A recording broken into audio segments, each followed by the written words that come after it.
Il y a 3 actions que le grand public s'arrache mais que je refuse d'acheter à cause d'un problème qui pourrait réduire ces entreprises à zéro. La première n'est autre que l'un des plus gros constructeurs automobiles actuels avec Tesla. Il faut savoir que l'entreprise est dirigée par l'homme le plus riche du monde, Elon Musk, qui pèse une fortune totale de plus de 200 milliards à l'heure actuelle. Et surtout, il faut savoir que c'est aussi l'un des modèles les plus vendus de 2023 avec la Model Y qui trône sur la première place. Mais ce n'est pas tout, c'est un cours en bourse qui sur 5 ans connaît une hausse de 917%, de quoi faire rougir pas mal d'actions. Et ce n'est pas le seul indicateur qui est dans le vert, il faut savoir que son chiffre d'affaires en 2023 a augmenté de 19%. On voit une dette sur EBITDA qui est quasiment inexistante et surtout c'est une entreprise à forte croissance avec un avantage concurrentiel non négligeable. Il ne faut pas oublier que Tesla est l'une des rares marques à avoir réussi à démocratiser le véhicule électrique et le rendre plus moderne. Mais donc avec tous ces bénéfices-là qui pourraient faire inciter beaucoup d'investisseurs à partir sur cette action, pourquoi est-ce que de mon côté je refuse de l'acheter? Eh bien c'est simplement à cause d'Elon Musk et de son marketing. À l'heure actuelle, je trouve que Tesla est beaucoup trop rattaché à l'image qu'a Elon Musk et aux propos qu'il tient ou qu'il peut avoir, ou même des mouvements financiers. En fait, je compare un petit peu Tesla avec Apple à ses débuts, quand Steve Jobs était à son commandement, c'est-à-dire là où il y avait les plus gros fans en fait de la marque et notamment qui étaient fans aussi du patron fondateur. À l'époque, on se posait la question de est-ce que Apple allait réussir à perdurer dans le temps si Steve Jobs n'était plus là? Et malheureusement, il a été viré du board et après il a été recruté, mais comme on sait, il est malheureusement décédé. Et maintenant, on n'achète plus Apple pour Tim Cook,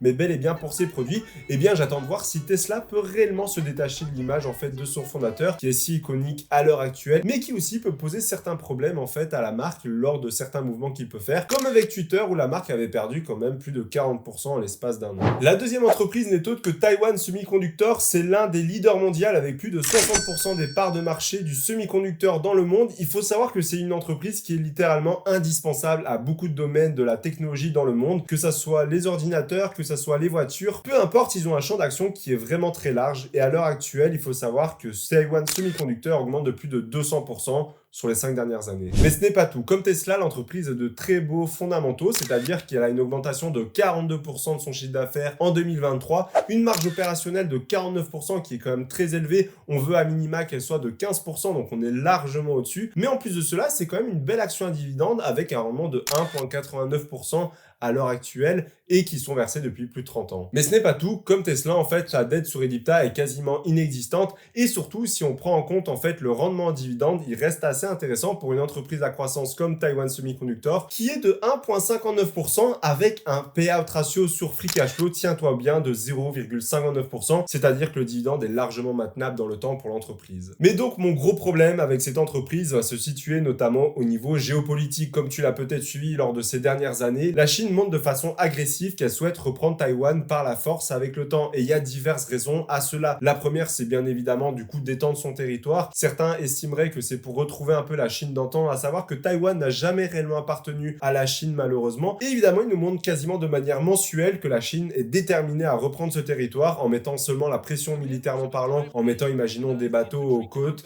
également peut-être en faisant des préparations militaires, peu importe. Et ce n'est pas rare de voir en fait la Chine faire des menaces à Taïwan ou aux États-Unis concernant ce territoire qu'ils souhaiteraient reprendre. Et ce n'est pas tout, car les États-Unis ont un rôle à jouer dans ce conflit également. Pourquoi? Parce qu'en fait, il y a quelques alliances dans cette zone-là qui font partie des États-Unis que la Chine n'apprécie absolument pas. On peut notamment compter Taïwan, la Thaïlande, les Philippines, le Japon, mais aussi la Corée du Sud, et donc forcément la Chine se sent un petit peu encerclée, et ça va forcément jouer dans la balance. C'est pour cela d'ailleurs qu'on a vu il y a quelques mois la Chine dire qu'elle n'acceptait absolument pas le fait qu'une des ministres américaines était venue sur le territoire taïwanais il y a quelques mois et qui avait fait quand même beaucoup parler d'elle. Mais attention, il y a une dernière chose à prendre en compte, c'est que même si la Chine viendrait en fait à attaquer Taïwan, il faut savoir que ça ne serait pas dans leur avantage de détruire les usines sur place de semi-conducteurs parce qu'évidemment, s'ils arriveraient dans le meilleur des cas à récupérer Taïwan, eh bien ça serait pour eux une énorme source économique évidemment à exploiter. Mais évidemment, comme tu le sais, on ne contrôle pas la guerre. Mais donc, qui est-ce qui pourrait prédire que les usines resteraient préservées lors d'un conflit si celui-ci viendrait à éclater? Et enfin, la dernière entreprise n'est autre que Ruby, c'est une entreprise française qui est disponible en PEA qui verse un très beau dividende de plus de 8% par an et donc qui va intéresser énormément d'investisseurs pour cet aspect-là. Mais ce n'est pas tout, celui-ci est reversé depuis plus de 30 ans et certains indicateurs sont vraiment dans le vert, comme le chiffre d'affaires qui augmente de 55% en 2022 ou encore le free cash flow qui connaît une croissance lors de la même année de plus de 80%. Il y a de très beaux fondamentaux également sur cette entreprise. Ou encore, pour revenir aux dividendes, une croissance de 5% par an sur les 5 dernières années qui est certes pas non plus exceptionnelle,